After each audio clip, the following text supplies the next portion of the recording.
বঙ্গভূমি news, মানুষের সাথে, মানুষের পাশে। আইনজীবীর চেম্বার থেকে উদ্ধার লয়ের ছাত্রীর ঝুলন্ত দেহ। ঘটনাটি ঘটেছে কাকদ্বীপ থানার প্রতাপাদিত্য গ্রাম পঞ্চায়েত এলাকায়। স্থানীয় সূত্রে জানা যায় ওই ছাত্রীর নাম সোনিয়া হালদার, বয়স 21, বাড়ি কাকদ্বীপের গান্ধীনগর এলাকায়। পরিবার সূত্রে জানা যায় সোনিয়া ল নিয়ে পড়াশোনা করছিল। সেই সুবাদেই কাকদ্বীপ কোর্টের আইনজীবী শেখ মানোয়ার আলমের কাছে প্র্যাকটিসের জন্য যেত। প্রতিদিনের মতো সকালে বাড়ি থেকে বেরিয়েছিল সোনিয়া।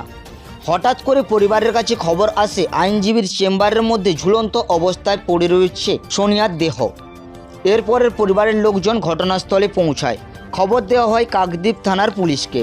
ঘটনাস্থলে কাকদ্বীপ থানার পুলিশ পৌঁছে দেহটি উদ্ধার করে ময়না তদন্তের জন্য পাঠায়। অন্যদিকে সোনিয়ার ব্যাগ থেকে উদ্ধার হয় একটি প্রেমপত্র। সেখানে ওই আইনজীবীর সাথে সম্পর্ক ছিল এমনটাই দাবি পরিবারের, এবং তার জেরেই এই আত্মহত্যা বলে মনে করছেন পরিবারের লোকজন। দিদি আমাদেরকে কিছুই বলে যায়নি। সকালবেলা আমাদের সাথে ভালোভাবে কথা বলে হাসি মুখেই বেরিয়েছে। এবার আমরা 4টে নাগাদ খবর পাই যে এরকম একটা অবস্থা। আমার বাবা ওখানে যায়, বাবা দেখে এই অবস্থা। হচ্ছে ল নিয়ে পড়ছে, ওখানে একটা উকিলের কাছে মনোহর আলম যার নাম, তার কাছে দিদি ল নিয়ে শিখছে বিষয়টা। দিদি ওখানেই প্রায় দিন যায়, সকাল 7:30 নাগাদ যায়, আবার বিকাল 6:30 নাগাদ ফিরে আসে। এটা এই জানুয়ারি মাস থেকে, এই বছরের জানুয়ারি মাস থেকে প্র্যাকটিস করছে।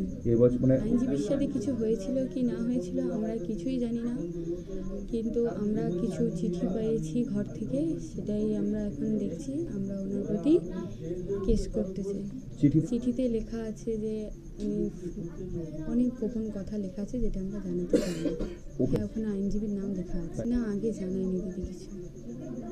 ইতিমধ্যেই পরিবারের পক্ষ থেকে ওই আইনজীবীর নামে থানায় অভিযোগ দায়ের করা হয়েছে। তবে কী কারণে মৃত্যু এখনও পর্যন্ত পরিষ্কার জানা যাচ্ছে না। ইতিমধ্যে কাকদ্বীপ থানার পুলিশ দেহটি ময়না তদন্তের পাঠানোর পাশাপাশি একটি অস্বাভাবিক মৃত্যুর মামলা রুজু করে গোটা বিষয়ের তদন্ত শুরু করেছে। কাকদ্বীপ থেকে বঙ্গভূমি নিউজ টিম।